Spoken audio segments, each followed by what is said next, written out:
ठीक है sir, start करते हैं। और आज का टॉपिक जो हमारा रहेगा ये रहेगा basics of stock market for beginners. एक बहुत ही कॉमन एंड बहुत ही हॉट टॉपिक जो हमारा आप कह लो यूथ्स के बीच में या यंगस्टर्स के बीच में या इवन स्टूडेंट्स के बीच में, क्योंकि हर किसी को आज की डेट में एक स्पेयर मनी चाहिए होता है, हर किसी को आज की डेट में एक एक्स्ट्रा सोर्स ऑफ इनकम चाहिए होती है।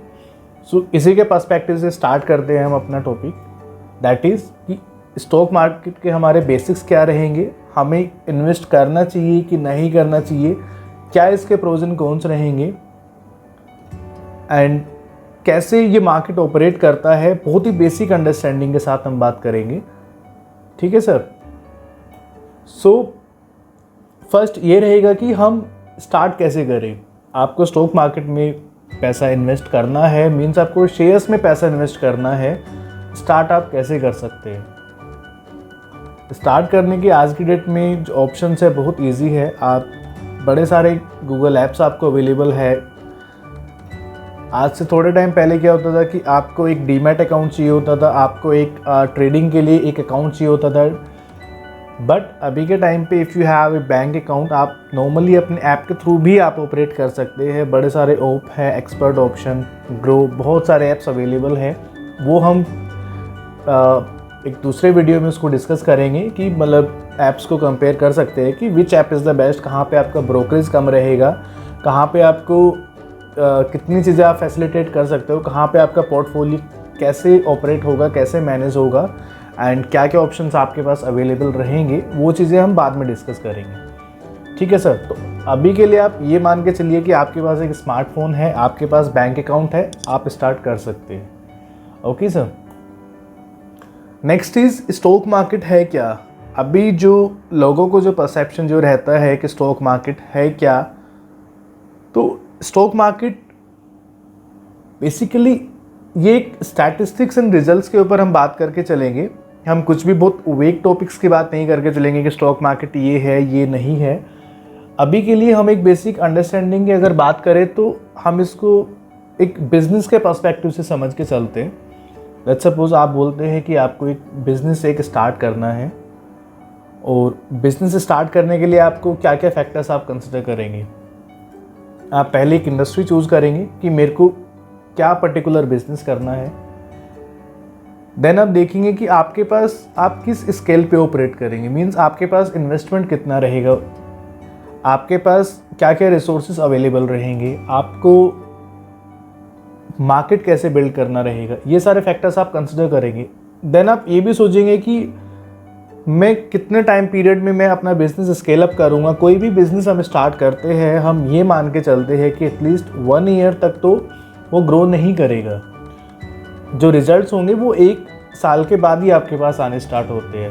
बट स्टॉक मार्केट को लेके एक बड़ा गलत परसेप्शन रहता है लोगों का। उनको लगता है कि हम रातों रात पता नहीं क्या करेंगे यहाँ पे, बट ऐसा कुछ भी नहीं होता है। स्टॉक मार्केट भी क्या होता है कि आप बेसिकली आप क्या कर रहे हैं, आप अपना पैसा कुछ लीडिंग कंपनीज में ही आप इन्वेस्ट कर रहे हैं, एंड वो कंपनीज भी परफॉर्म कर रही है। उनके पास भी एक स्ट्रक्चर्ड बिजनेस है, वो स्ट्रक्चर्ड ऑर्गेनाइजेशंस है, बड़ी सारी इंडस्ट्रीज़ है, आपकी फार्मा इंडस्ट्रीज़ है, आपकी मेडिकल इंडस्ट्रीज़ है, आपकी पेट्रोलियम है, केमिकल है, आपकी टेलीकॉम इंडस्ट्रीज़ है। ये सारी इंडस्ट्रीज़ ही है जहाँ पे आप पैसा अपना इन्वेस्ट कर रहे हैं। तो उनका स्ट्रक्चर बिजनेस है पूरा, आप उसी के अंदर अपना पैसा इन्वेस्ट कर रहे हैं। तो आप ये मान के चलिए कि आपका जो पैसा है वो सेफ है, क्योंकि आपका एटलीस्ट आप उनको एक रनिंग बिजनेसेस में अपना पैसा इन्वेस्ट कर रहे हैं। आप एक स्टार्टअप में इन्वेस्ट नहीं कर रहे जहाँ पे आपको नहीं पता कि 1 साल के बाद सिचुएशन क्या होगी। सो यहाँ पे एक जो सबसे बड़ा जो पैनिक सिचुएशन जो होता है वो ये रहता है कि आपको पता चलता है कि नेक्स्ट डे आप उठे एंड मार्केट में कोई ना कोई एक न्यूज़ आती है एंड आपको लगता है कि मार्केट क्रैश हो गया है। तो आपको लगता है कि आपका आज की डेट में एक पैसा ही डूब गया स्टॉक मार्केट में। तो आपको ये चीज़ अंडरस्टैंड करनी है कि it's not a short term business नहीं है, एंड लॉन्ग टर्म में कैसा परफॉर्म करता है इसके लिए हम अभी इसी वीडियो में आगे डिस्कस करेंगे। स्टैटिस्टिक्स के बेस पर डिस्कस करेंगे कि लॉन्ग टर्म में कैसे परफॉर्म करता है, क्या डेटाज रहे हैं। उसके बाद आप कंक्लूड करिए कि आपको इतना रिस्क, इतना पेशेंस आप रख के काम कर पाएंगे कि नहीं काम कर पाएंगे। ठीक है सर, एक बहुत बड़ा एक यहाँ पे मिथ ये भी क्रिएट होता है कि क्या हम सट्टा लगा रहे हैं, इज इट ए गैम्बलिंग। तो आप अपना पैसा IPL या किसी जुए में नहीं लगा रहे हैं।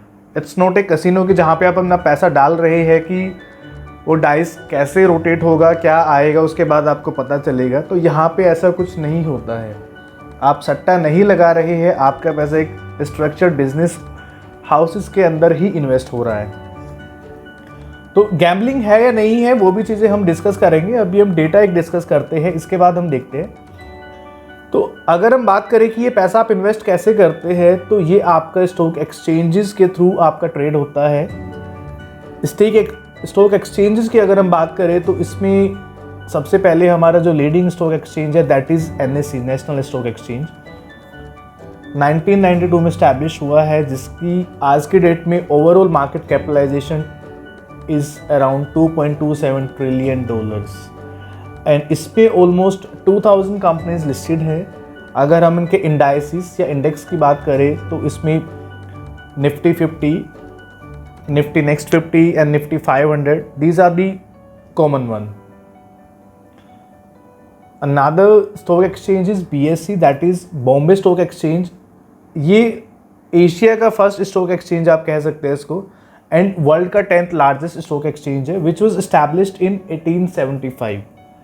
इसका ओवरऑल मार्केट कैपिटलाइजेशन $2.10 ट्रिलियन है एंड ऑलमोस्ट 5000 कंपनीज यहाँ पे लिस्टेड है, जिसमें से मोस्ट कॉमन जो आपका इंडेक्स है that is Sensex, BSE Sensex, and then there are other indexes also, S&P BSE small cap, S&P BSE mid cap, S&P BSE 500, other indexes are also there.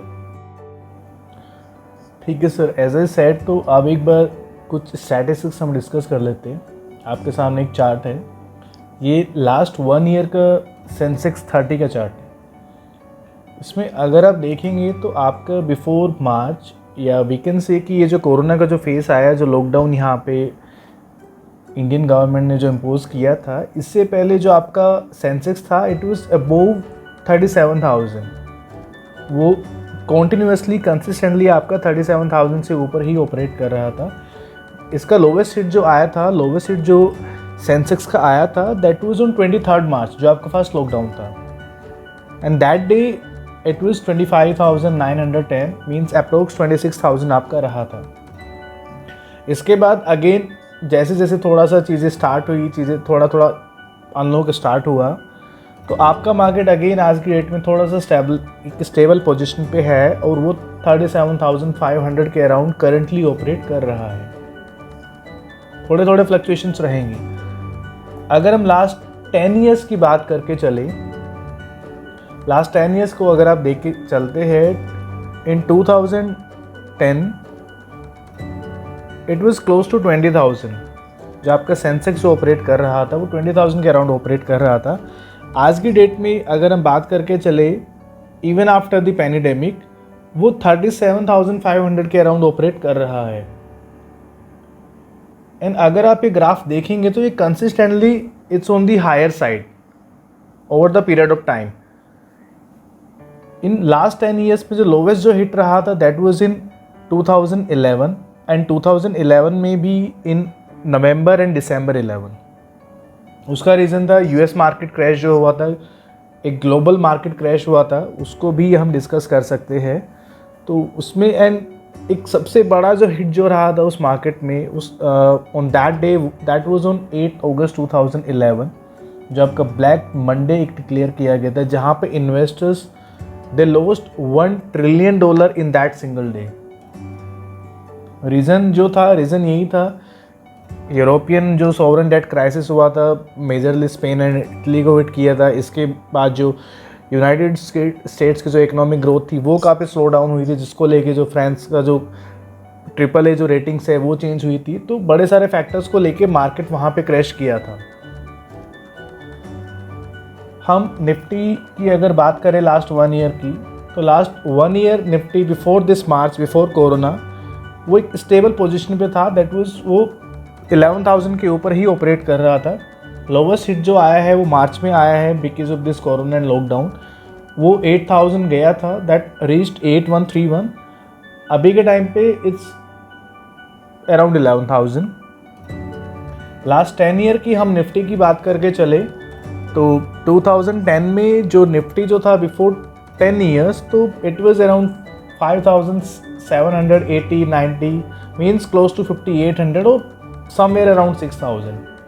आज की डेट में अगर हम बात करें तो ये आपका 11,000 के ऊपर ऑपरेट कर रहा है।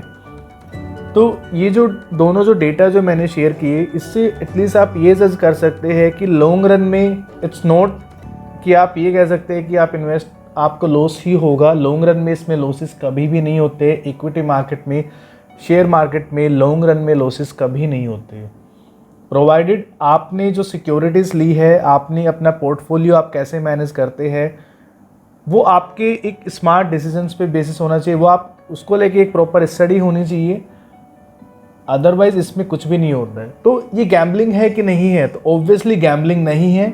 आपकी खुद की रिसर्च पे, आपके एक्सपर्ट्स की रिसर्च पे, जिन पे आप ट्रस्ट करते हैं, उनके रिसर्च पे, उनके ओपिनियंस पे भी आप कर सकते हैं, बट आपका खुद का जजमेंट होना चाहिए कि आप कितना रिस्क आप लेने के लिए प्रिपेयर्ड हो। ठीक है सर। अगर हम बात करते हैं कि जो स्टॉक प्राइस है, कुछ फैक्टर्स है जो इसको मतलब इफेक्ट जो करते हैं स्टॉक मार्केट को। सबसे पहले आपका इंटरेस्ट रेट होता है कि इंटरेस्ट रेट आपका जब भी फ्लक्चुएट होता है तो इकोनॉमी ऑब्वियसली वहाँ पे इम्पैक्ट होती है। आरबीआई कोई भी इंटरेस्ट रेट अप डाउन करता है, आपकी इकोनॉमी इम्पैक्ट करती है। सेकंड आपका इन्फ्लेशन है, बहुत बड़ा इंपॉर्टेंट फैक्टर है। आपका पूरा मार्केट, आपका पूरी इकोनॉमी यहाँ से हिलती है। इन्फ्लेशन आपका आता है तो भी आपका स्टॉक मार्केट ये मतलब एक डिस्करेज करता है पूरा मार्केट, अगर ज़्यादा इन्फ्लेशन आपका रहता है तो। ग्लोबल मार्केट की बात करें, हमने अभी भी लास्ट डिस्कस किया है कि यूएस मार्केट क्रैश था 2011 में, पूरा मार्केट हिट हुआ था, तो इंडियन मार्केट भी वहाँ से ऑब्वियसली हिट हुआ था।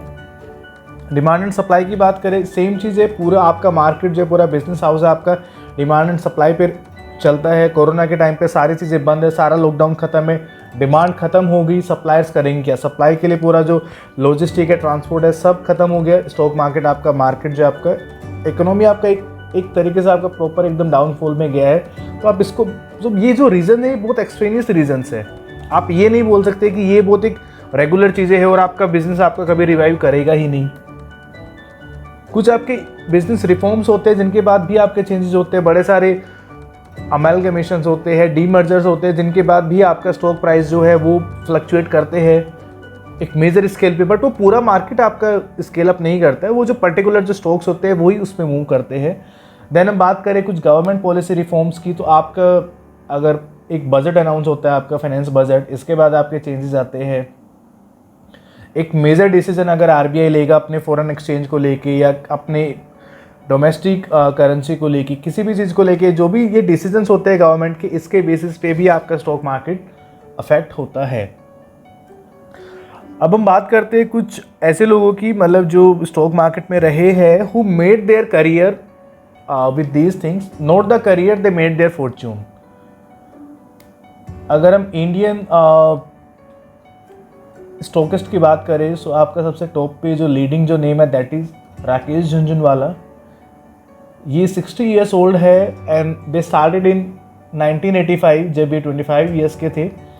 अगर हम इनके इन्वेस्टमेंट की बात करें तो ही स्टार्टेड विद $100। एक $100 के साथ इन्होंने इन्वेस्ट किया था and he made around $2.3 billion from this stock market only. And वो एक फुल टाइम स्टॉक मार्केट में ही प्रैक्टिस करते हैं।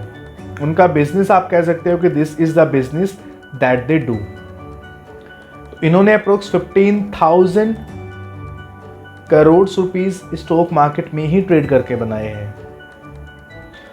ग्लोबली अगर हम बात करते हैं तो जो भी लोग स्टॉक मार्केट में इंटरेस्ट रखते हैं, they all know this name Warren Buffett. So he is the person जिसने अपना एक फॉर्च्यून नहीं कहेंगे, he is the one of the most wealthiest person on the planet.